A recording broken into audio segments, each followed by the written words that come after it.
everybody. Welcome back to Murphy's Law. I am so excited today because I have one of my friends and colleagues in the law enforcement world, Sheriff Tyler Brown with the Arapahoe County Sheriff's Office. Tyler, thank you so much for joining us. Thanks for having me, Murph. Appreciate it. I'm excited because Sheriff Brown is not just one of my favorite sheriffs, but he is one of the most impactful sheriffs, not only in the state, but also the country, just in not just in his leadership, leading almost over 800 personnel in your sheriff's department, but also just really being able to tackle trends and tackle hard leadership things, especially when it comes to leading in chaos. So I'd like to talk to you about that today. First, let's talk about you. Yeah. Tell us all about you. All about me. Yeah. Local kid, grew up in Arapahoe County, kind of just cut my teeth in law enforcement early on, right out of college. Chased college baseball all over the country, got a degree in political science. Nice. Thought I was going to law school, but I ended up realizing that I wanted more of a team aspect, and so went into law enforcement and worked, around the metro area, and then decided that I wanted to marry two of my passions, community service and kind of legislative politics, into one job, and decided that the best way I could do that was to run for sheriff. Wow. And ran in 14, unfortunately lost that race. But I didn't realize that. Wow. Learned a lot. Yeah. And then came back, explored leaving the profession of law enforcement between 14 and 18. Wow. Was going to look at selling real estate and learning to fly airplanes. So we got the passion of aviation in common. But, it was really something that I wanted to continue to try. So in 2018, put my hat in the mix again for running for sheriff and won. And almost 8 years now, it seemed like it has flown by in the blink of an eye, but it's been a great experience, and we've had to traverse some challenging issues when it comes to law enforcement, not just locally, but nationally. And, serving as the sheriff of one of the largest counties in the country, part of the major county sheriffs of America network, I've learned a lot. I've had the pleasure of being the sheriff for the Arapahoe County Sheriff's Office now, like I said, for almost 8 years. I'm in my 8th year, the last year of my second term. Wow. As I campaign for my third and final term. So you have one more term. One more term. Awesome. But, you mentioned it, over 800 personnel. They're truly who makes the world go round. And they're the ones that, I rely on day in and day out to go out and carry forward the mission of the sheriff's office, and they do an amazing job. And one thing that I always talk about is the we part of law enforcement, and it's a collective. We're members of the community. That's right. Just like, any other organization out there, any other company, they want that community connection, but ours is really based in community spirit. And that's where we really go to when times get hard and we really need to ground ourselves again. One of the first things I did, and you talked a little bit about leadership, is, there's sheriffs that sometimes put their names on the side of cop cars. Oh, yeah. They put them I've seen on that before. Buildings. And that was one thing that I said, I'm not going to do this. I'm going to say, this is our sheriff's office. And so when I bring new cadets on, that's one of the first things that I tell them. This is your sheriff's office. If I'm lucky, if I'm beyond the luckiest person on the planet, I get to do this job for 12 years. Those young men and women that are coming into our agency, they're going to have to work at our sheriff's office 30, 35 years to reach that retirement age. And we're getting young kids in there. And I said, so put your spin on this. Bring me your fresh ideas. This job has to evolve as our community evolves. And, when we really buy into the us approach, I think it's beneficial. Sheriff, one thing, I think you were one of the youngest sheriffs ever elected, aren't you? Pretty close. The hairline doesn't show it, but. Yeah. But I love it. Yeah. It'll do that to you. The job will do that to you. It will. It will. Well, I think you talking about ushering in young cadets and young people into this profession is one of the most challenging things of today, especially because of the chaotic nature of the job. Any given day, you're a dog catcher, you're a community organizer, you're a coffee guy, you're a traffic cop, you're all the things. And then in the really worst part of it, you have to deal with critical incidents. And so you have this reputation of being able to adopt new standards, new technologies, new ways of doing this job that really not just allow for your team to coalesce around it, but your community seems to coalesce around it. What did you do? What are you doing differently than some of the other folks out there? That's a great question. And, you talk about bringing young people into this profession. Mm-hmm. And, you said, tell me about yourself, and we jumped right into the professional side. Mm-hmm. And I think that this is an important aspect of how we bring young people into this organization. Mm-hmm. And so, first and foremost, besides being the sheriff of Arapahoe County, mm-hmm. I'm a husband. I love it. And I'm a father. Mm-hmm. And those things are truly passions of mine. So if you ask me, what's the most important part? What's the biggest accomplishment, of your life? Mm-hmm. A lot of people would expect me to say, I've been elected sheriff of a large county twice. Mm. Really it's the fact that I am a husband, mm-hmm. and, very appreciative of the support of my wife and the fact that she lets me live at her house, which is awesome. And don't we all? Yeah, don't we exactly. all? I love it. And my two kids, and we hear a lot of this in law enforcement of, I don't want my kids to ever have to push a black and white, mm-hmm. or drive a cop car, mm-hmm. or be in this profession. Mm-hmm. And I was stuck in that for a minute. Mm-hmm. And then I started to look at, well, wait a minute. If I'm not willing to have my kids do this job, why am I doing it? Why am I doing it? Yeah. And so I really started to focus on that. Like, I want to make an agency where I would be proud to have my kids work.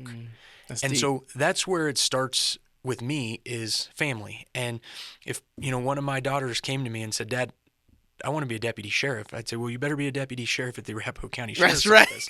Because I know what they're doing. Right. And that's the family aspect that we have. And so when you talk about, bringing in new technology, when mm-hmm. you talk about, how do we go out and support surrounding agencies, mm-hmm.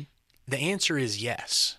And I feel like when you buy into saying yes to new things, mm-hmm. it opens up opportunities that you might not have ever seen, because it's very easy to fall into a trap to say, this is the way we've always done it. Yeah. And we hear that a lot in the law enforcement profession. Yeah. We do it this way. Why?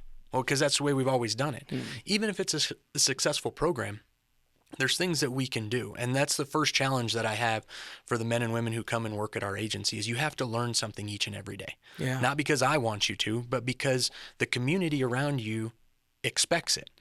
And I have to be willing to do that too. I have to say, I need to learn ways that technology can improve our level of service. Mm-hmm. And so I say yes to them.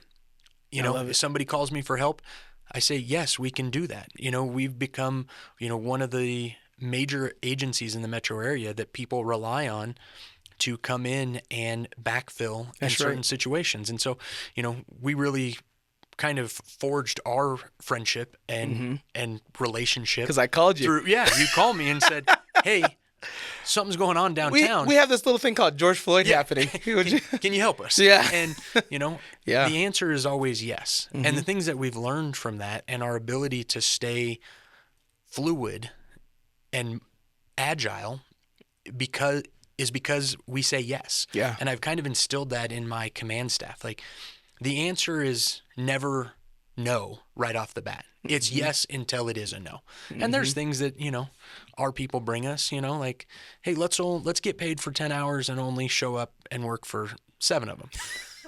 Okay, that's a nice idea, but I like where your head's at to like give yourself some R&R, but there's a gap there, Exactly. We gotta have all 24 hours covered taxpayers, with some overlap. And so, those are things that we have to say no to sometimes, sure. But you can still look at it and you can give everything, a true college effort. That's right. And see if it's going to be viable for your agency. That's right. Well, you mentioned helping others out and even, doing pretty amazing work operationally in your own department.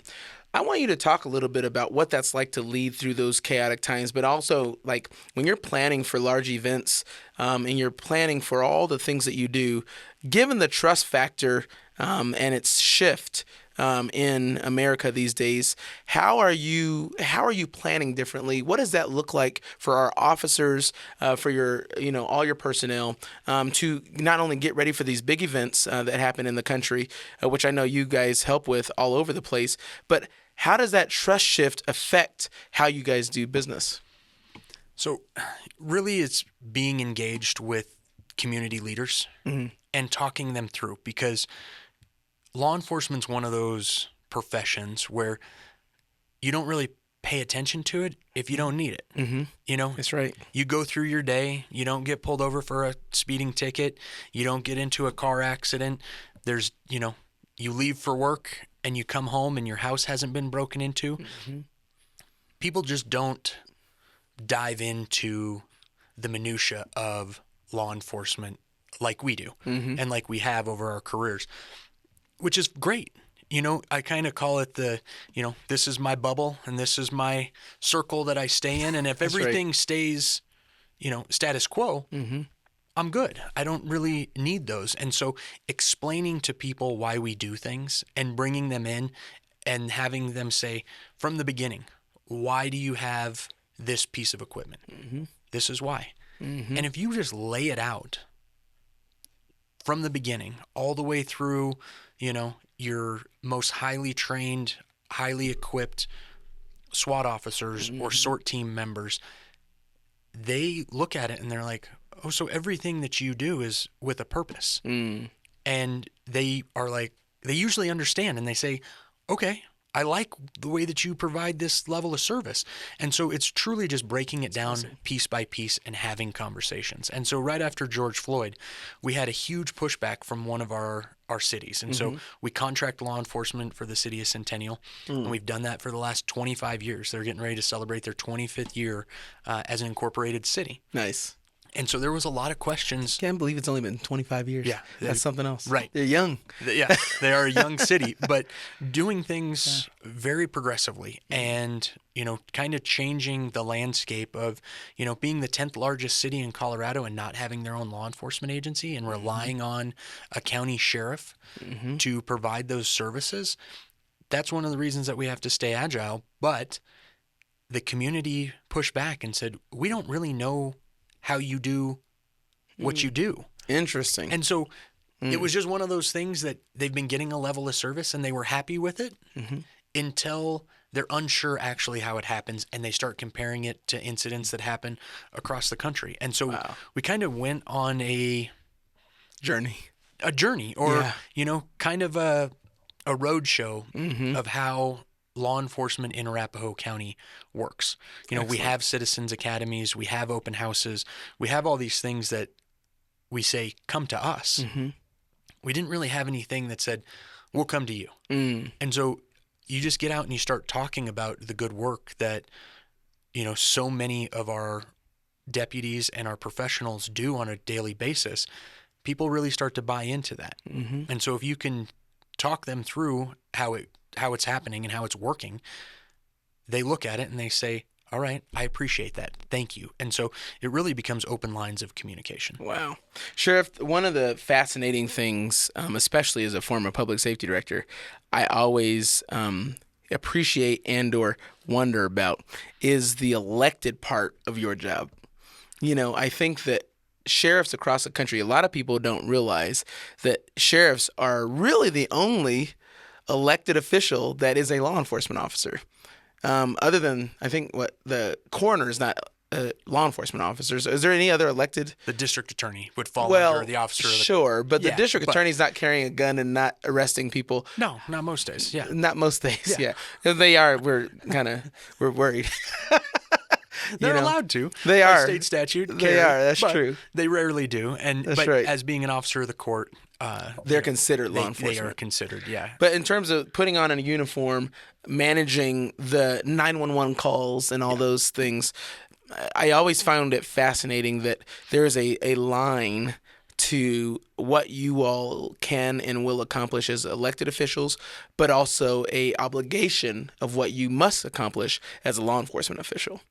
Can you talk about that, towing that line and helping people understand like the difference between a sheriff and a chief and like all those dynamics, if you so choose? Yeah, no, I mean, it's a great question because, so many people look at law enforcement and they As a think whole. to their local police department. That's right. And we say police, and, there's sometimes that I intermix the two. I say cop cars for the cars that my deputies drive, but, they're intermingled. That's because right. we're responding to those 911 calls. We're, holding people accountable for their criminal behavior. And so in that way, we're the same. The other side of this is the elected part. And that every 4 years, what I've done for the last 4 years comes into play. That's right. And that's another part of being adaptive to new things that are happening, is that sheriff's offices have that check and balance of the voter to say, we are happy with the service and the philosophy of this particular individual, where a chief of police is appointed by a city council manager. and then ultimately works for a city manager. And so there's a lot of different pressures put on a chief of police. And vice versa, the pressure that a sheriff feels is from every constituent in the community. That's right. So every interaction I have comes back to, this is a customer service interaction. And I tell people all the time, I'm in the people business. That's right. I like people and I like my community, and I live in the community. I live, in Arapahoe County. My kids go to school in Arapahoe County. My work, Which is a requirement, right? right. You have to you're live, elected. You have to live inside of the jurisdiction that you're elected, which is also great. You have to be a member of the community, because when I first started as a law enforcement officer, a lot of cops Wasn't normal. didn't live where they police. That's right. And, there's a lot of different thought processes with that. Like when I step away from the job, I leave everything there and I go home. And that is a way to relax. But then the more I thought about it, being the sheriff and living in that area, It's a huge deal. people look to me and they say, hey, if you're willing to live here and you've bought in, maybe we buy in. That's right. And that's how I think communities are built. And so, there are some different functions that a sheriff has than a chief as well. Like, I run the county detention facility. So I provide the jail for every other municipality inside of Arapahoe County. So we have a 1,458 bed facility that houses people from Sheridan, Inglewood, Littleton, Cherry Hills Village, Aurora, Centennial, and all the way out east. We go all the way past Deer Trail. And so anybody that is arrested out there. Wow. So that's a big county. Yeah. So 805 square miles. Wow. Yep. 72 miles long. Wow. About 20 plus miles wide at our widest point.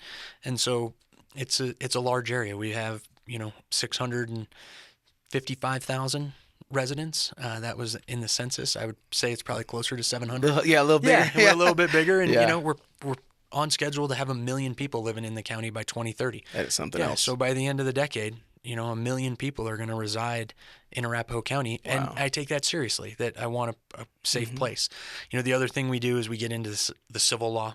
So people hear about papers being served, subpoenas. We do a lot of civil process and service. So that's different than a chief of police. That's right. Yeah. But I think the main Evictions. thing, evictions. Unfortunately, those are tough things that we have to deal with. But again, you still have to hold people accountable, but right. you can do it in a compassionate way. That's right. And that's something that I am passionate about, not to add, compassion and passionate, but is making sure that the accountability is there, but we still have a community spirit focus.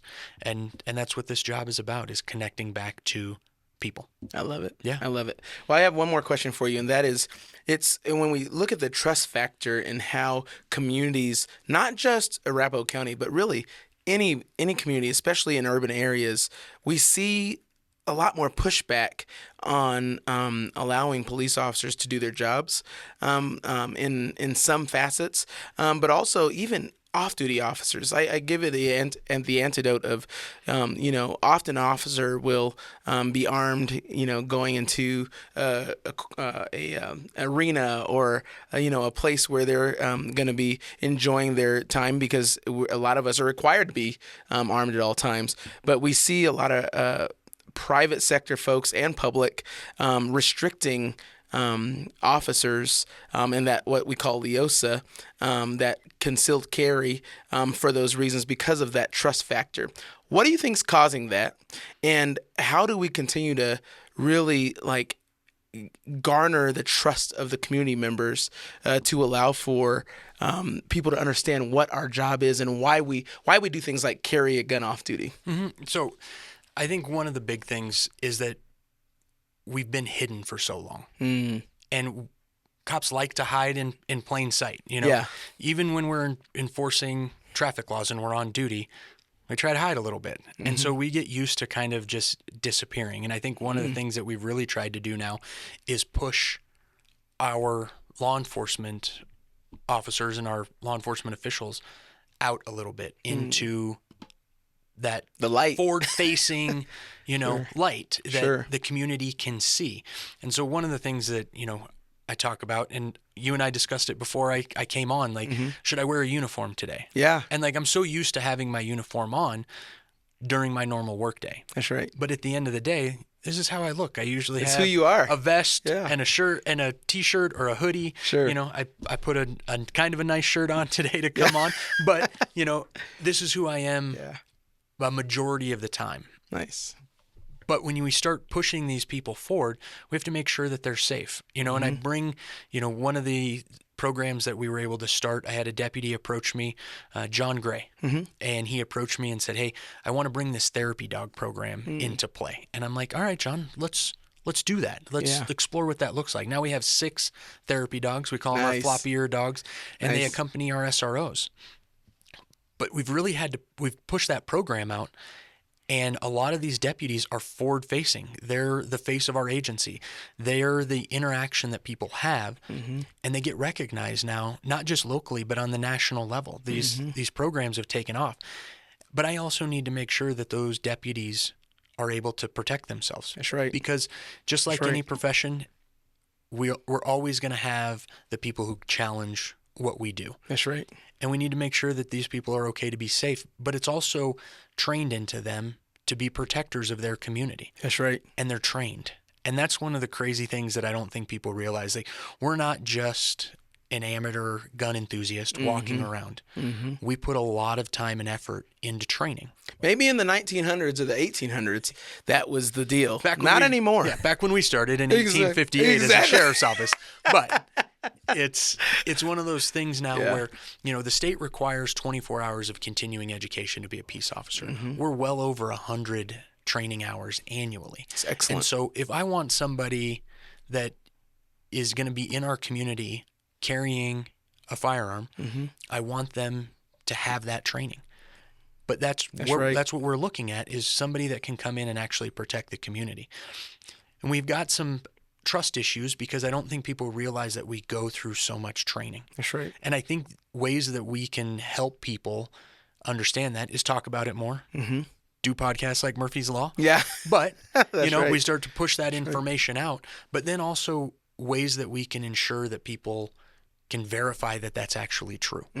And I think that that's a big thing that we don't have right now in law enforcement is, how do you know that I'm up to snuff with my training? Or that I'm actually, who I say I am? Because there's a lot of impersonators out there. That's right. There's a lot of people that want to be cops and they don't pass the pretend. muster. They don't pass the muster, That's right. And, Ronnie Coleman, amazing Mr. Olympia, he always says it, and I use this saying all the time: everybody wants to be a bodybuilder, but nobody wants to lift any heavy ass weights. Yeah.